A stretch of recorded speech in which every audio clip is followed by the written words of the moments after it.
వస్త్రధారణ అనేది కేవలం శరీరాన్ని కప్పే పొర మాత్రమే కాదు, అది ఒక వ్యక్తి ఆత్మవిశ్వాసానికి, ఒక దేశపు నాగరికతకు ప్రతిబింబం. భారతీయ ధర్మశాస్త్రాలు వస్త్రం, సంస్కారం అనే సూత్రాన్ని నమ్మాయి. అయితే నేడు వేగంగా మారుతున్న ప్రపంచీకరణ నేపథ్యంలో దుస్తులు కేవలం అలంకరణగా మిగిలిపోలేదు. అవి స్త్రీల అస్తిత్వానికి, సామాజిక కట్టుబాట్లకు మధ్య జరిగే ఒక సామాజిక యుద్ధ క్షేత్రంగా మారాయి. చరిత్రను ఒకసారి తిరిగేస్తే ప్రాచీన భారతీయులు ఆచ్ఛాదనకు, వాతావరణానికి అనుగుణంగా ఉండే దుస్తులకు ప్రాధాన్యత ఇచ్చారు. శాతవాహనుల కాలం నుంచి శిల్పాలను గమనిస్తే స్త్రీల వస్త్రధారణ ఎంతో స్వేచ్ఛగా, సౌకర్యవంతంగా ఉండేది. కానీ కాలక్రమేణా మనుధర్మం వంటి శాస్త్రాలు, ఆ తర్వాత వచ్చిన పరాయి పాలనలు స్త్రీల వస్త్రధారణపై నిర్దిష్టమైన నియమాలను విధించాయి. విచిత్రమేంటంటే, పురుషులు పంచెకట్టు నుండి ప్యాంటు, షర్టుకు మారినప్పుడు రాని అభ్యంతరాలన్నీ స్త్రీల దుస్తుల విషయంలోనే ఎందుకు వస్తున్నాయనేది ఆలోచించాల్సిన విషయం. మన దేశంలో ఒకప్పుడు బ్లౌజ్ ధరించని సంస్కృతి నుండి విక్టోరియన్ మోరల్స్ ప్రభావంతో శరీరాన్ని పూర్తిగా కప్పాలి అనే నిబంధన వరకు నేడు మనం భారతీయ సంప్రదాయం అనుకుంటున్న దాంట్లో సగం విదేశీయులు నేర్పిందేనని చరిత్రకారుల వాదన.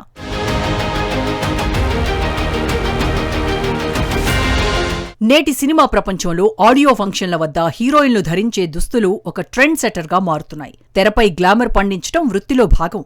కానీ బహిరంగ సభల్లో కూడా అంతగా ఎక్స్పోజింగ్ అవసరమా అని సంప్రదాయవాదులు ప్రశ్నిస్తున్నారు. ఇది యువతలో శరీర ప్రదర్శనే ఆధునికత అనే అపోహను కలిగిస్తోందని వారి ఆవేదన. డబ్బులు ఎక్కువయ్యే కొద్దీ బట్టలు తక్కువవుతున్నాయి అనే నానుడిని సినీ తారలు, సంపన్న వర్గాల వారు నిజం చేస్తున్నారని సామాన్యులు నమ్ముతున్నారు. అయితే ఇక్కడొక వైరుధ్యం ఉంది. తెరపై వారి గ్లామర్ను ఆరాధించే సమాజమే బయట అదే దుస్తులను విమర్శిస్తోంది. వాస్తవానికి వారి అందాన్ని మార్కెట్ చేసుకోవడం వారి వృత్తి ధర్మం. ఈ వ్యాపార కోణాన్ని అర్థం చేసుకోకుండా వారిని వ్యక్తిగతంగా దూషించటం లేదా ఆరాధించటం అనేది సామాన్యుడి అవగాహన రాహిత్యమే తప్ప మరొకటి కాదు. ఈ మధ్యకాలంలో దండోరా మూవీ ప్రీ రిలీజ్ ఈవెంట్లో నటుడు శివాజీ స్త్రీల వస్త్రధారణపై చేసిన వ్యాఖ్యలు పెద్ద దుమారాన్నే రేపాయి. ఆయన మాటలను అభ్యంతరకరంగా భావించిన నటుడు మంచు మనోజ్ సోషల్ మీడియా వేదికగా గట్టి కౌంటర్ ఇచ్చారు. మహిళల వస్త్రధారణపై కామెంట్ చేసే హక్కు మనకు లేదు, వారికిష్టమైన దుస్తులు వేసుకునే స్వేచ్ఛ వారికి ఉంది అని మనోజ్ స్పష్టం చేశారు. మార్పు రావాల్సింది దుస్తుల్లో కాదు, చూసే కళ్లల్లో అని ఆయన హితవు పలికారు. ఈ ఇద్దరు నటుల మధ్య జరిగిన ఈ వాగ్యుద్ధం స్త్రీల వ్యక్తిగత స్వేచ్ఛకు, సామాజిక కట్టుబాట్లకు మధ్య ఉన్న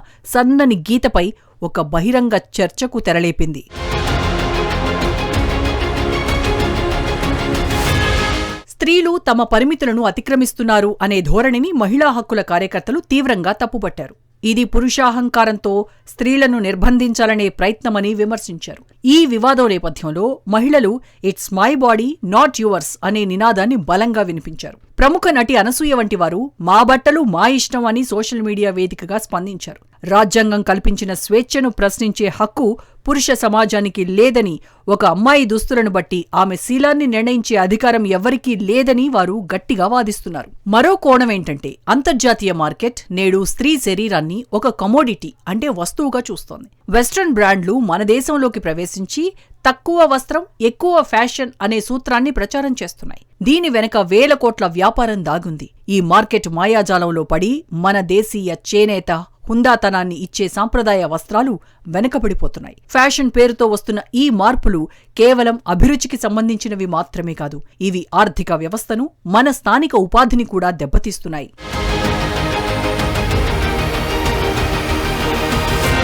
అంతర్జాతీయ ఫ్యాషన్ పరిశ్రమ స్త్రీల అభద్రతాభావాన్ని పెట్టుబడి చేసుకుంటోంది. పాశ్చాత్య బ్రాండ్లు ప్రచారం చేసే "లెస్ ఈజ్ మోర్" అనే సూత్రం వెనక కేవలం సౌకర్యం లేదు, ఒక పక్కా వ్యాపార వ్యూహం ఉంది. అతి తక్కువ వస్త్రంతో తయారయ్యే ఫాస్ట్ ఫ్యాషన్ దుస్తులను విలాసానికి చిహ్నంగా చూపిస్తూ వినియోగదారులను నిరంతరం కొత్త ట్రెండ్స్ వెంటే పరిగెత్తేలా చేస్తోంది. ఈ క్రమంలో టీనేజ్ అమ్మాయిలు తమ శరీరాకృతి పట్ల లేనిపోని న్యూనతాభావానికి లోనవుతున్నారు. తాము ఎంచుకునే దుస్తులు తమకు నచ్చి వేసుకుంటున్నారా, లేక మార్కెట్ సృష్టించిన ఒత్తిడి వల్ల వేసుకుంటున్నారా అనేది వారికే తెలియని పరిస్థితి. ఈ వెస్ట్రన్ బ్రాండ్ల దాడిలో భారతీయ వారసత్వ సంపద అయిన చేనేత కళలు తీవ్రంగా దెబ్బతింటున్నాయి. ఉప్పాడ, పోచంపల్లి, కంచివరం ఇవి కేవలం దుస్తులు మాత్రమే కాదు, మన అస్తిత్వ చిహ్నాలు. విదేశీయులు మన చీరకట్టు గొప్పదనాన్ని గుర్తించి ఆరాధిస్తుంటే, మన యువత మాత్రం గ్లోబల్ మార్కెట్ సృష్టించిన మాయలో పడి మన కళాఖండాలను ఓల్డ్ ఫ్యాషన్గా భావిస్తున్నారు. యంత్రాలపై తయారయ్యే చవకైన పాశ్చాత్య దుస్తులు మార్కెట్ను ముంచెత్తడంతో నేతన్నల బతుకులు చితికిపోతున్నాయి. స్వామి వివేకానంద ఒకసారన్నట్లు, పాశ్చాత్య సంస్కృతిలో టైలర్ మనిషిని తయారు చేస్తాడు, కానీ భారతీయ సంస్కృతిలో శీలం మనిషిని తయారు చేస్తుంది. ఈ మాటలు నేటి తరానికి ఒక హెచ్చరిక లాంటివి.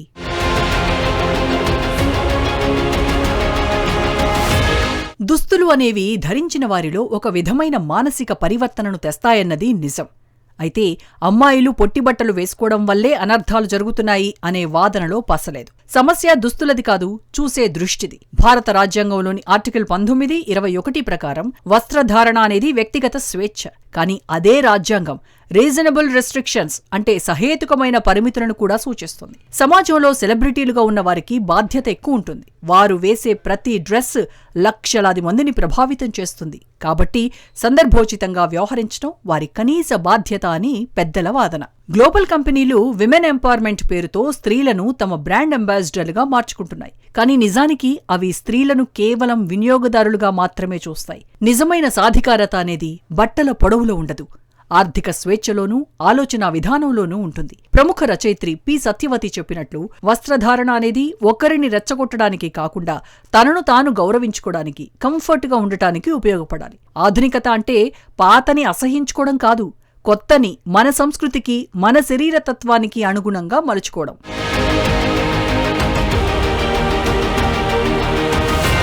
సోషల్ మీడియా వేదికగా సాగుతున్న ఈ చర్చలు తరచుగా వ్యక్తిగత దాడులకు దారితీస్తున్నాయి. ఇది ఆరోగ్యకరమైన సమాజానికి మంచిది కాదు. స్వేచ్ఛ అంటే నియంత్రణ లేనితనం కాదు, బాధ్యతాయుతమైన ప్రవర్తన.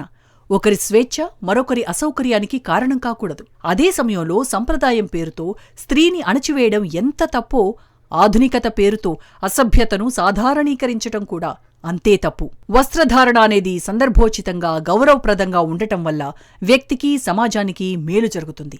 తల్లిదండ్రులు కూడా తమ పిల్లలకు, ముఖ్యంగా మగపిల్లలకు స్త్రీల దుస్తులను బట్టి కాకుండా వారి వ్యక్తిత్వాన్ని బట్టి గౌరవించటం నేర్పించాల్సిన అవసరం, ఆవశ్యకత ఎంతో ఉంది. చివరగా, సంప్రదాయం అనేది నిలిచిపోయిన నీరు కాదు, అది ఒక ప్రవాహం. అది కాలంతో పాటు మారుతుంది. స్త్రీల వస్త్రధారణపై జరుగుతున్న ఈ యుద్ధం కేవలం బట్టల గురించి కాదు, ఇది తరాల అంతరానికి సంబంధించిన ఘర్షణ. హుందాతనం కలిగిన వస్త్రధారణ, ఎదుటివారిని మనిషిగా గౌరవించే సంస్కారం ఉన్నప్పుడు ఏ వివాదాలు ఉండవు. స్వేచ్ఛకు హద్దులు, సంప్రదాయానికి కాలంతో పాటు మార్పు రెండూ అవసరమే. ఇష్టం లేకపోయినా ఒక్కోసారి కొత్తదనాన్ని, సంప్రదాయానికి ముడిపెట్టకుండా పరస్పర గౌరవంతో ముందుకు సాగడమే ఈ సమస్యకు ఏకైక పరిష్కారం. అయితే సున్నితమైన విషయాన్ని సునిశితమైన పదాలతో మంచిని చెప్పాల్సిన నటుడు శివాజీ ముతక పదాలు వాడి తన స్థాయికి తగిన విధంగా ప్రవర్తించకపోవడం ఆయన చేసిన తప్పు. ఈ నేపథ్యంలో తన తప్పు తెలుసుకుని క్షమాపణ అడగటం అతని సంస్కారం. అయితే తప్పులు అందరూ చేస్తారు, వాటిని సరిదిద్దుకునేవాళ్లే మనుషులు.